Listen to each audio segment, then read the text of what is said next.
2 years ago, young fan Bernadette O'Brien was tragically crushed to death at the band's Dublin show. Their keyboard player some months later was found dead in a New York hotel room from a drugs overdose. And Jimmy, the man many would see as Billy's soulmate, was fired from the band for his own addiction. At the same time, Billy's mother passed away. It's been a tumultuous 2 years during which the band has found time to also record their new album, Adore. I feel like we went in the right direction as far as kind of junking our whole line of thinking about being a rock band, and it had to be a certain kind of dynamic, and if we weren't dynamically interesting enough, the people weren't going to listen, and et cetera, et cetera. We just kind of stripped everything back to its simple core essence. The album's pretty much a folk album at its root, and just songs built up on top of that. And I think, you know, it's just a step in the right direction. And you also said that with Gish, you'd had all your kind of teenage indulgences, the 10-minute songs and the 5-minute long solos. You had all that behind you.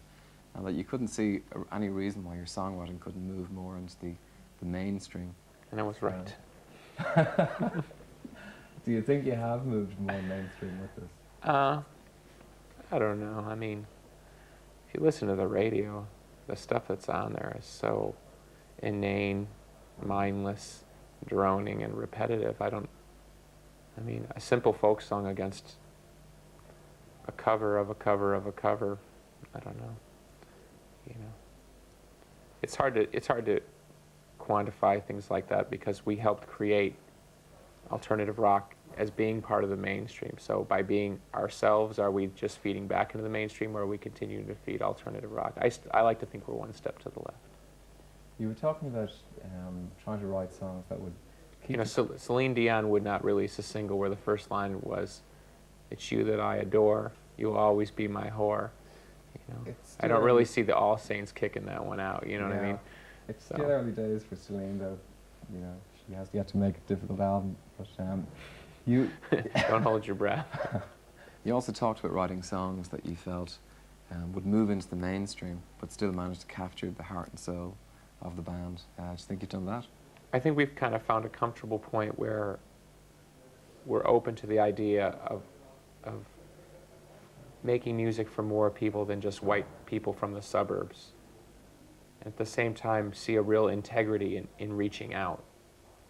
When we first started, the alternative rock community was predominantly males from the suburbs, ages 16 to 24. So your original music tends to kind of take those people into account. Well, through the years, the Smashing Pumpkins have just as big a female audience as a male audience, and have expanded beyond the bounds of, the white world. And I don't just mean white and black. I'm talking about people in India, people in Japan, people in Malaysia. So you have to start taking kind of humanity more into your thoughts, because you can't just continue to talk about something that's no longer the sum of your experiences. Does that mean making things a little bit more simple, lyrics more No, transparent? I don't look at it like that, not at all. So what does it mean, though, to try and make it more accessible for people? I think you just open yourself up to the world's music and realize there's kind of a universal rhythm and a universal sound that flows through all of us. That's why you can listen to, the chanting of an African tribe, a techno drum beat, and an Indian, American Indian ceremony, and you find some kind of common tangent between all of them.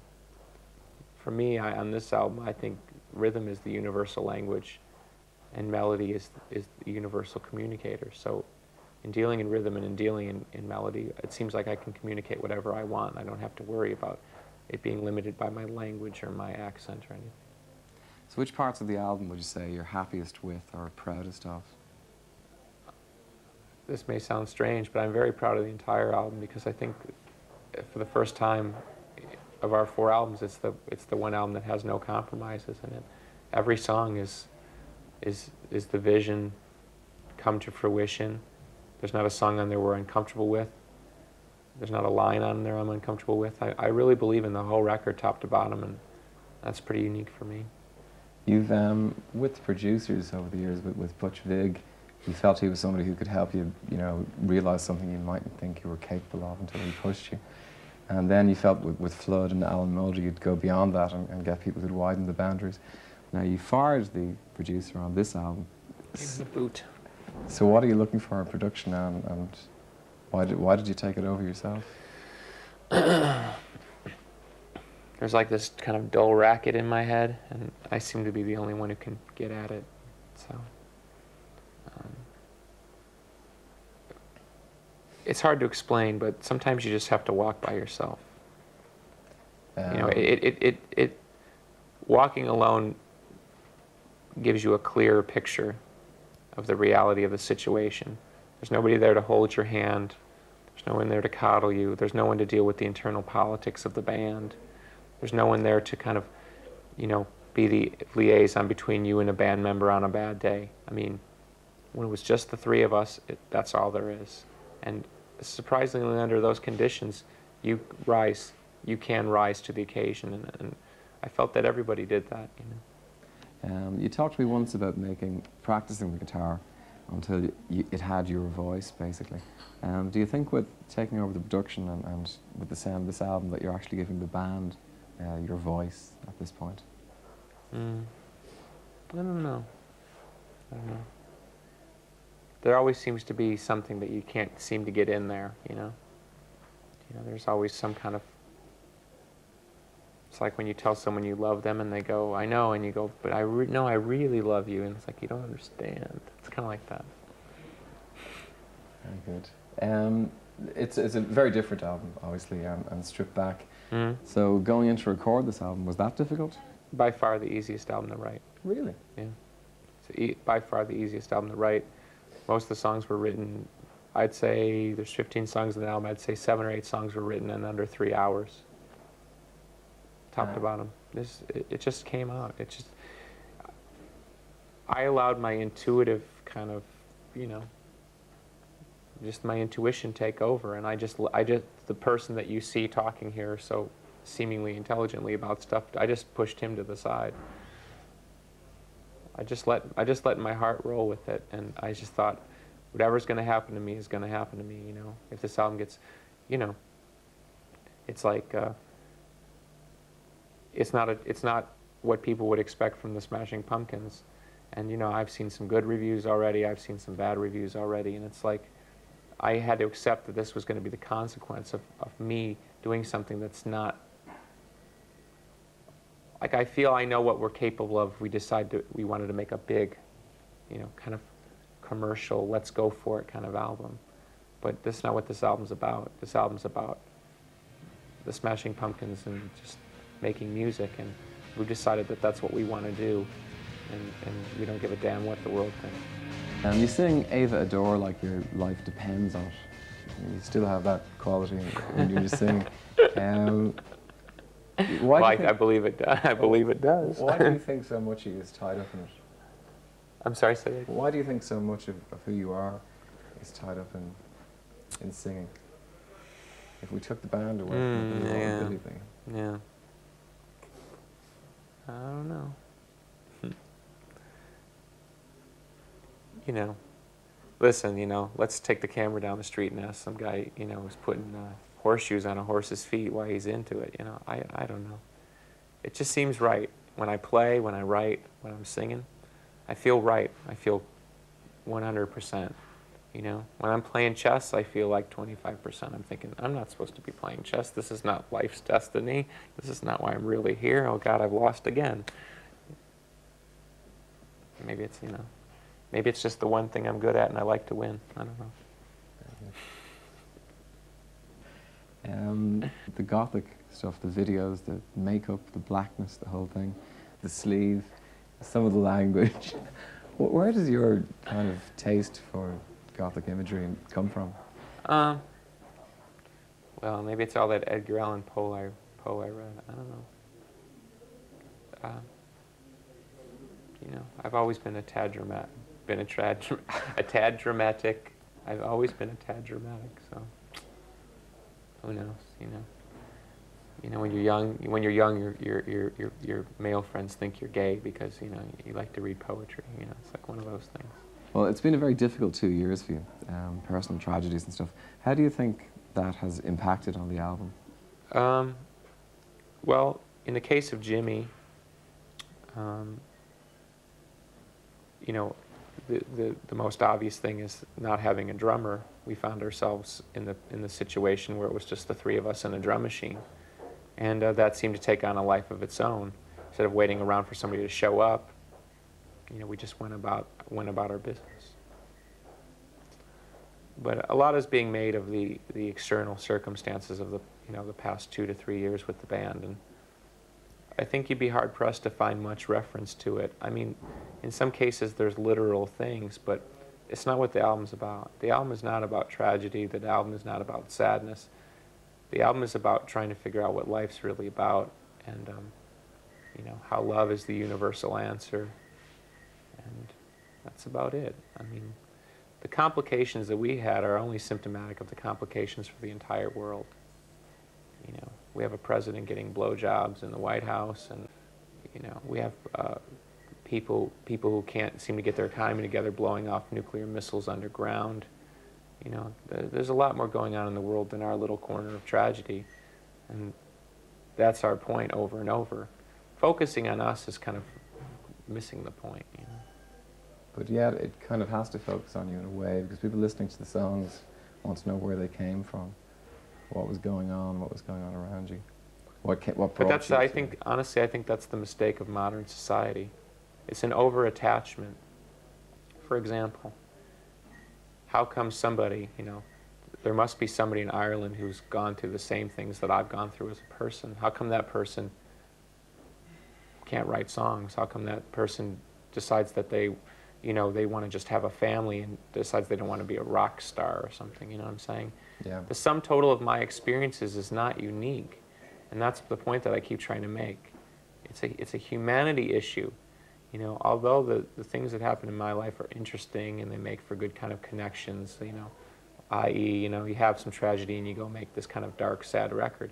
That's not really how it is. It's the sum total of your experiences, and ultimately it's got more to do with your quest as a human being to find happiness and peace. So I don't really buy into that. It's like a media, it's like the media trying to take a bow tie and kind of, or a ribbon and make a nice package out of it. It's not life. How do you ask yourself how somebody loses a son in the war? How do they ever pay their taxes again? They must have some resentment against the government for sending their son to the war. How do they remain an American citizen? How do they still vote? We all have to find peace, People still want to know what the songs are about, and that inevitably means delving into your personal life. Do you resent that? I think that it's reached a point with our band that the external circumstances overshadow the fact that we're a great band and we make great albums. It's like every time we go out, it's more about the circus of what's around us than the energy that's being created from within. The fans don't, when I think of a 15 or 16-year-old fan, when they get a Door and they listen to it, they're going to think about these things, They're going to think about the bad things. But they're also going to think about the time they saw us and it was a great concert, and they're also going to think about the time they first kissed someone.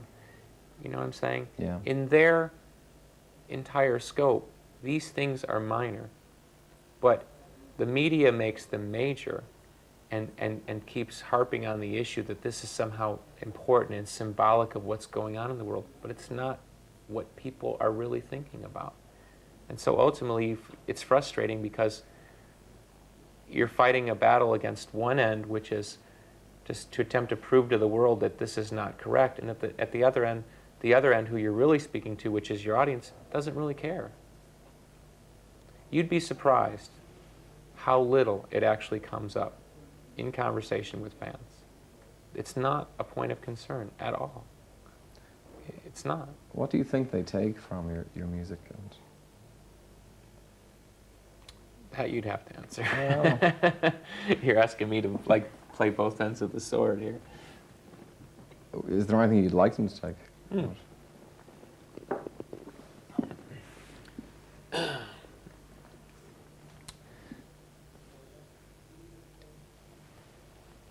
I would, on this particular album, I would like people to walk away feeling that life is, you know, really worth living, that love is absolutely the most important thing that one can focus on, and the individual spirit of a person is absolutely the biggest asset that you have. And that's it. I would only like to remind and kind of encourage.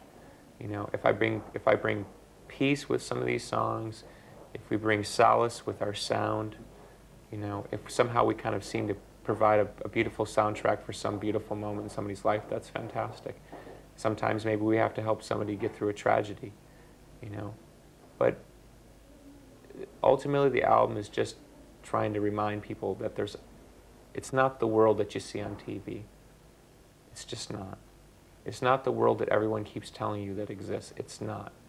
It's the world that's inside you that really matters, and that's all I care about. That's all I'm going to care about, because I've too often been a victim of believing the hype, watching too much TV and thinking that's the way the world is.